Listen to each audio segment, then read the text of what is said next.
नमस्ते प्यारे बच्चों, कैसे हैं आप सब। उम्मीद है कि आप सब स्वस्थ और खुश होंगे। चलिए हम शुरू करते हैं इस हफ्ते की पहली वर्कशीट। आज दिन है सोमवार और तारीख है 9 अगस्त 2021। वर्कशीट नंबर है 42A। ये वर्कशीट आपकी हिंदी की वर्कशीट है।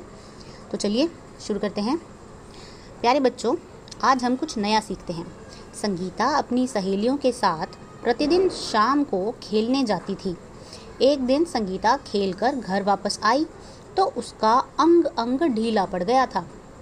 जैसे ही उसने देखा कि उसके मामा जी घर आए हैं और उसके लिए तोहफा लाए हैं तो उसकी खुशी का ठिकाना न रहा।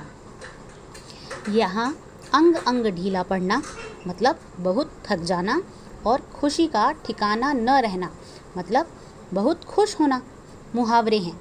जब कोई वाक्यांश या शब्द समूह अपना सामान्य अर्थ न देकर विशेष अर्थ व्यक्त करने लगता है तो उसे मुहावरा कहते हैं। अर्थात जब कुछ शब्द एक वाक्यांश बनकर या शब्द समूह के रूप में अपने सामान्य अर्थ से अलग कुछ खास अर्थ व्यक्त करते हैं तो उसे हम मुहावरे कहते हैं। जैसे अंग अंग ढीला पड़ना यानी कि बहुत थक जाना। अब आते हैं प्रश्नों पर। पहला प्रश्न, नीचे दिए गए चित्रों को देखकर अनुमान लगाइए और सही मुहावरों से मिलाइए। तो आप देख सकते हैं यहाँ पर चित्र दिया गया है। एक बच्चा है जो पेट पर हाथ रखकर खड़ा है और खाने के बारे में सोच रहा है। साथ में चित्र है चूहे का। अब बताइए ये कौन सा मुहावरा है। क्या ये ज़मीन पर पैर ना पड़ना है या पेट में चूहे कूदना। जी हाँ, चित्र से बिल्कुल सही मैच कर रहा है। पेट में चूहे कूदना मतलब बहुत भूख लगना।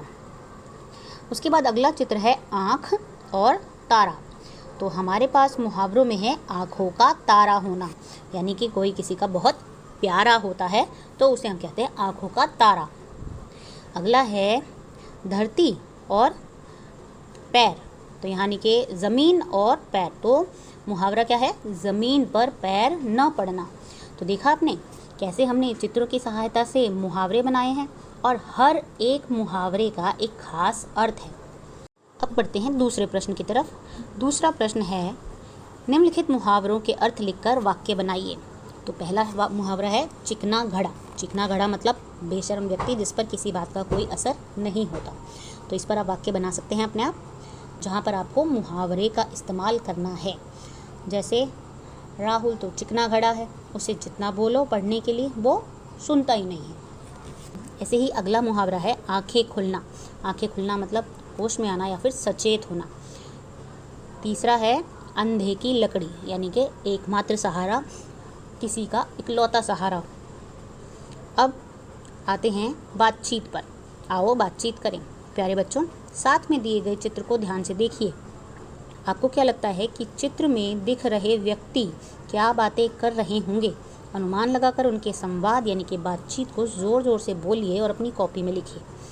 यहाँ पर आप देख सकते हैं इस चित्र में घर की छत पर कुछ लोग बैठे हैं और नीचे पानी भरा पड़ा है। तो निश्चित रूप से ये एक बाढ़ का दृश्य है। यहाँ पर आपको इन दोनों लोगों के बीच में क्या बातें हो रही हैं वो लिखनी है। तो बच्चों, आपको कार्यपत्रिका मज़ेदार लगी ना। अब झटपट बताइए कि आज आपने क्या क्या सीखा।